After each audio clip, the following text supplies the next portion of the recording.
What's up, party people? You ready to learn some history? Today we'll look at one John Sheppard, known to his friends as Honest Jack or Gentleman Jack or Jack the Lad. We're just gonna call him Plain Old Jack. Plain Old Jack was a Londonian who, in the year of 1724, not once, not twice, not thrice, not quintice, but 4 times had escaped from prison and into our hearts. Jack's early childhood sounds like something straight out of a Charles Dickens story. Born to a poor carpenter family, just like Jesus. He had an older brother, Thomas. Remember him, he'll be important later. He also had a younger sister, but she died too early to matter. Someone who died late enough to matter was Jack's father, who kicked the bucket when Jack was 6. This left Jack's mom a widow at a time when working woman was slang for prostitute. So she did what any good parent would do and sold her sons into slavery. Okay, it's indentured servitude, but that's the slavery for poor people. By the way, this is the only image I could find of his mother, so you can tell the illustrator really liked her. Under this indentured servitude, Jack became an apprentice cane chair maker. Wait, what the piss is a cane chair? A chair made out of discarded canes? A chair for canes? Hang on, I'm looking this up. Okay, apparently it's one of these uncomfortable things. Anyway, he was treated pretty badly, so he made the career change at the age of 10 to become a wool draper, under the tutelage of one William Kneebone. Mr. Kneebone taught Jack how to read and write, but because the fast-paced and exciting life of a wool draper didn't suit Sheppard, he was sent off to become a carpenter just like his father, which apparently he took quite well to. While apprenticing, he frequented a nearby tavern called the Black Lion on Drury Lane. Yes, the same Drury Lane the Muffin Man lives on, but the Drury Lane of the 1720s was host to mostly criminals, so methinks the Muffin Man was not actually selling muffins. It was at the Black Lion that Sheppard met many of the unsavory characters that would be his lifelong friends. I mean, his life wouldn't last much longer, but let's meet those friends anyway. Joseph Blueskin Blake would become Jack's best friend and partner in crime. He didn't actually have blue skin, and we don't know where the nickname came from, but there are many guesses. From him having dark skin, to a weird birthmark, to having a lot of facial hair. I don't know how that one works. My favorite explanation is that it's a pun on the friend of his name William Blewett, whom he had met at St. Giles without Cripplegate. These British names, I swear to God. St. Giles needs to answer for what he did in Cripplegate. There's Jonathan Wild, who by all accounts is the villain of this story, and we'll be seeing a lot of him later. And finally, there's the woman who started it all, Elizabeth Lyon. Elizabeth Lyon, sometimes called Edgeworth Bess, was a prostitute that Jack took a particular liking to, and she in turn encouraged Sheppard to take up a life of crime. Originally, it started out as petty thefts, like stealing some spoons, but Sheppard's crimes grew and eventually he would quit being an apprentice carpenter and become a full-time criminal. He also married Lyon, so that's nice. Jack was first arrested for a burglary he committed with his brother Tom and his wife Lyon on February 5th, 1724. Now, Tom had already been convicted before and was even branded on his hand, so the police had a pretty easy time finding him. In a bid to get out of being hanged, Tom sold out his brother. In April, Jack was playing a game of Skittles. No, not those Skittles. This was more like an early form of bowling. Anyway, he was playing with a guy who went by the nickname Hell and Fury. Under the orders of one Jonathan Wild, Mr. And Fury sold Sheppard out to the police for £40, and he seemed so trustworthy. After his arrest, Jack managed to break out of his holding cell in mere hours by breaking through the timber roof of his cell and scaling down the wall with a rope made out of bedcloths. Less than a month later, he was caught picking a pocket, and a day after he was detained, he was visited by Elizabeth Lyon. Hello, I'm here to see Jack Sheppard. Aren't you his wife? What, is that a crime? No. Or is it? Wait, I don't know anymore. I should lock you up just in case.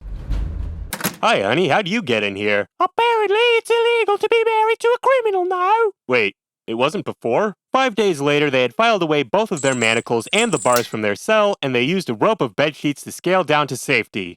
I'm starting to notice a pattern. Jack Sheppard's thieving and prison escape skills caught the eye of one Jonathan Wild. You know, the guy that ordered the first arrest. Now, it's pretty hard to find good pictures of Johnny Wild, so he'll be played by one of these little critters in his trademark terrible hat. Now, Wild was a character in his own right. He went around as the vigilante and lovable rogue known as the Thieftaker General. Translated to modern English, that means supreme bounty hunter. London during this time was a rather lawless city due to the police being so woefully understaffed that they could only focus on the worst crimes. Oi, what's all this then? Selling matches without a license? You're going away for a long time. It was kind of the Wild West of the civilized East. In order to deal with smaller crimes, the government would pay thief-takers to either bring in criminals or provide information leading to the arrest. And Jonathan Wild was by far the most well-known. If you think you know where this is going, you'd be wrong. This city is corrupt. Thieves steal out in the open. Prostitutes are being murdered in the streets, and the police won't do anything about it. Or worse, they're in on it. But worst of all is that these criminals don't work under me. Yeah, the Thieftaker General was more or less just a front for Wild's growing criminal empire. His system was actually kind of ingenious. He would get rid of rivals and threats to his criminal activities under the guise of vigilantism, while that same criminal activity got him in close with the denizens of the underworld for potential snitching opportunities. There's a lot more to this guy. Like how his thief-taking mentor was a corrupt cop that Wild ended up arresting for muscling in on his territory. But this is about Jack Sheppard. So back to the part where their stories intersect. Hello, Sheppard. I'm Jonathan Wild, and I've been watching your exploits. And I want you to be mine. I have a wife. What? No, I meant and several mistresses. Good for you, but besides, I'm not into the whole Molly House scene. What in the name of hell and fury is a Molly House? Oh, it's a gay bar. I thought you knew, seeing as how you're friends with Mr. Hitchin from the Society of Reformation of Manners, and noted patron of homosexual brothels. Yes, but that was a long time ago, and we haven't been on speaking terms since I had him jailed for interfering with my operations. Anyway, about why don't you still call yourself Hitchin's deputy? Anyway, I want to be your fence, so sell all of your stolen goods to me. But I already have a fence, William Field. In fact, he's standing right behind you. Hello. Quiet, you. Yes, I know, he works for me. Well then, why do you want a fence for me? Because this way I get all of the profit. No. You'll hang in chains for this, you corny-faced, addle-pated, unlicked scrub. You're his fence, give me all the dirt you have on. Sheppard. Actually, I've been thinking. It wouldn't make much sense financially for me to defend him for your sake. Well, you don't have to worry about that, because we're taking this thief to justice. Mwahahahahaha. Unless he relents, in which case I call dibs. A couple months after his second escape, Sheppard began working with Joseph Blueskin Blake, and together they robbed Sheppard's former master, William Kneebone. This was enough for a bounty to be placed on the both of them, and Wild seized the opportunity to bring that scoundrel Jack Sheppard to justice.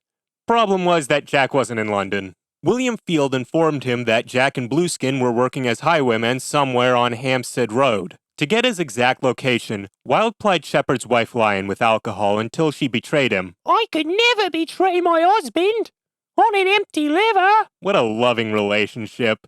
After which Wild snitched to the cops. There were many crimes Sheppard had committed between the previous arrest and this one, but the only crime he was found guilty of was the burglary of Master Kneebone, though he was sentenced to death for it.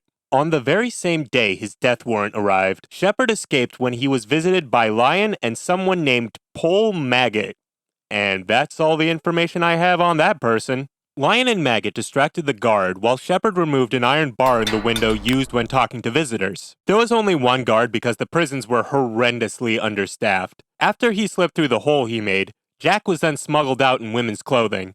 I like to assume in a dress made out of bedsheets. After his last prison break, Sheppard took a little vacation visiting a friend's family in Northamptonshire before returning to London. I'm not sure why he returned to London considering how infamous he was there. The police had a death warrant out for him, and Jonathan Wild and his gang also wanted him dead. But I guess he was popular with the average city folk who considered him to be somewhat of a hero, and old Jackie Boy was surprisingly vain. Whatever the reason, it was only a few days since returning that he was arrested again. Sheppard attempted 2 escapes in September, but they were thwarted by the guards. Said guards had had enough of his jailbreaking shenaniganery and threw him in their most escape-proof room, called the Castle. For good measure, they also put him in leg irons and chained him to 2 metal staples in the floor. But get this, Sheppard had the audacity to show his jailers how he could escape his restraints with a small nail. So obviously he was restrained even more. On a mostly unrelated matter, remember Blueskin? Well, he was arrested and Jonathan Wild gave evidence against him. evidence that contradicted the evidence he gave in Jack Sheppard's hearing, but it was sufficient enough to indict him. As a result, Blueskin lashed out in rage and slashed Wild's throat with a pocket knife. Somehow, Wild survived this, but this caused enough of a disturbance among the general public that Sheppard was able to escape unnoticed. He unlocked his handcuffs and removed his chains except for his leg irons, which he couldn't remove. So, still dragging the old ball and chain, he attempted to escape through the chimney. But those clever guards had put an iron bar on the inside.